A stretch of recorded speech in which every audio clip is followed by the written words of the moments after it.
Okay, in the first Elebates video, flint knapping gift rock, um, I showed this artifact and I mentioned that this had a zigzagging technique to eliminate the square edge.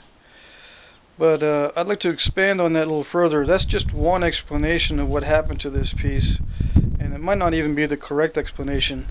And I'm going to go over that here, try to give you a perspective on this, a different perspective, or as many perspectives as I can on this, just to show you the difficulty in identifying what actually happens with these pieces. Now, this could be a preform for a piece that is wide and triangular. See if I can get a focus on this all at the same time.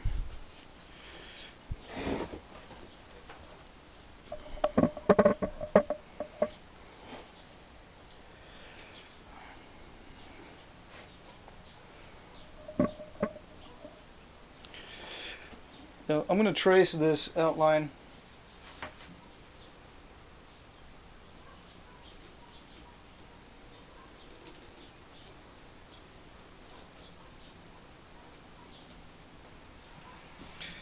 Okay, hope that shows up. And I'm going to flip it over to do a mirror, kind of a mirror image of it.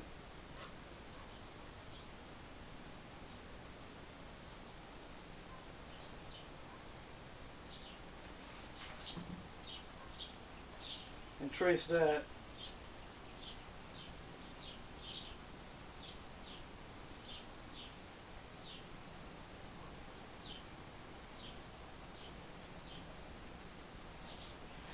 And I made that darker just to show the second tracing. Now what this could be is a preform for a point that actually looks like this.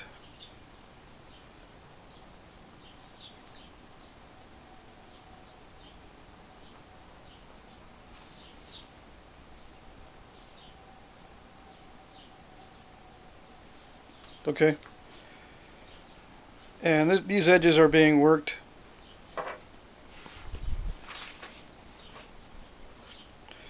Or were being worked before it snapped. Now there's a couple possibilities, at least a couple possibilities for why it snapped. And one would be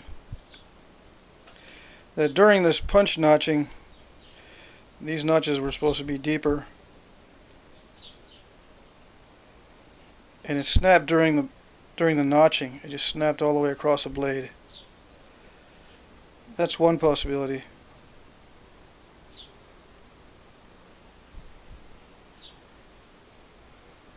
Okay. While notching, this thing snapped. There's another possibility is it just coincidentally snapped across and caught that notch while it was being shaped somewhere else, while one of these edges was being hit. Kind of like this here, like this artifact here. Now this was cut with an overshot type flake. So there's two different types of snaps like that look kind of like this. Okay, one is with an overshot type flake where it dives in and cuts the piece, and another type where it just snaps because of bending stresses and whatnot, or vibration, too much force downward or in a direction that'll just snap it. But I don't think it was this type of break, because this is very noticeable. This diving flake that removes a large part of the other edge. I don't see a diving flake on this one, so I can rule out the diving flake or overshot pretty much. So it's either a break from the notching, or just the general snapping, because it's so thin and there's lots of edge work stresses going on that could have snapped the point, snapped this preform, or there was no notching at all to begin with and it snapped, you know, like I said before, because of stresses along the edge, and then the napper came back and started to trim it with a zigzag pattern. So there are different possibilities. There's also another one that is more remote, and I don't think it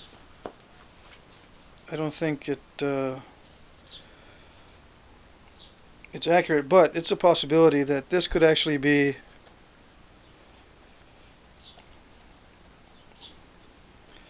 something like this here, where this represents a bifurcated base.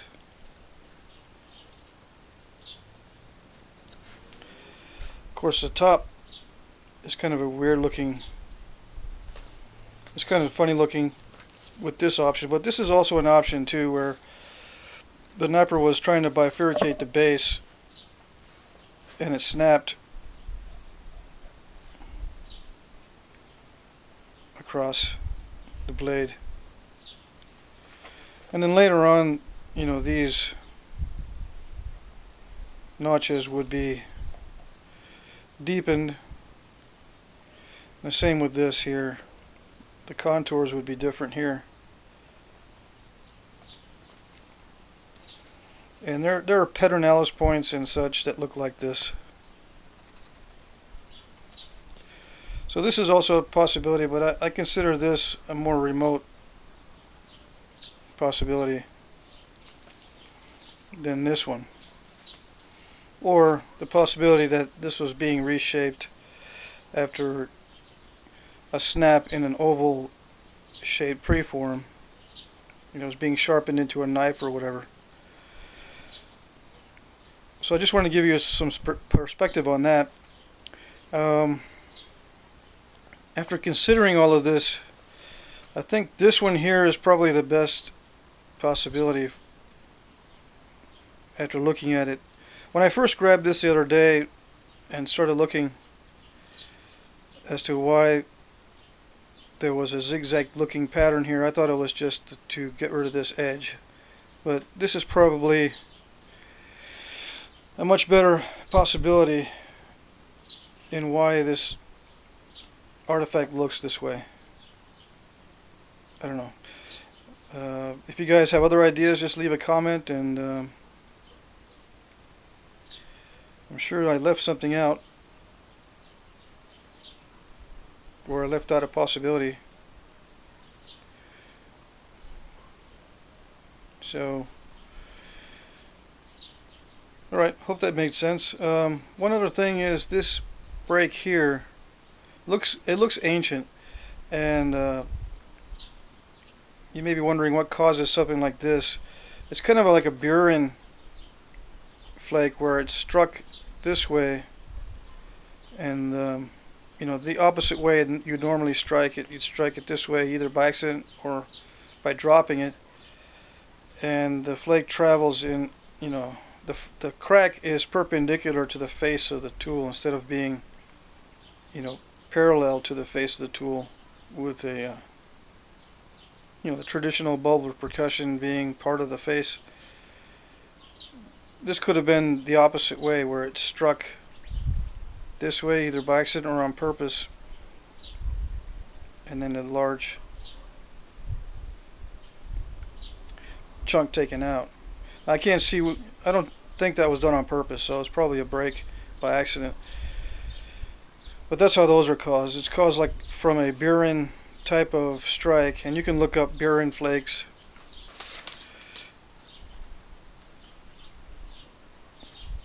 That's how you spell it, Burin. But overall, it's a very interesting piece.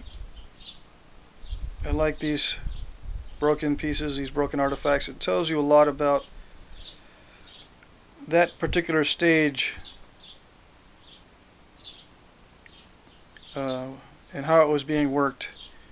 And you can see there's large thinning flakes combination of large thinning flakes and small thinning flakes, some broad, some narrow. Very good control, not many step fractures. An edge is kind of sharp. Not much platform preparation, if any.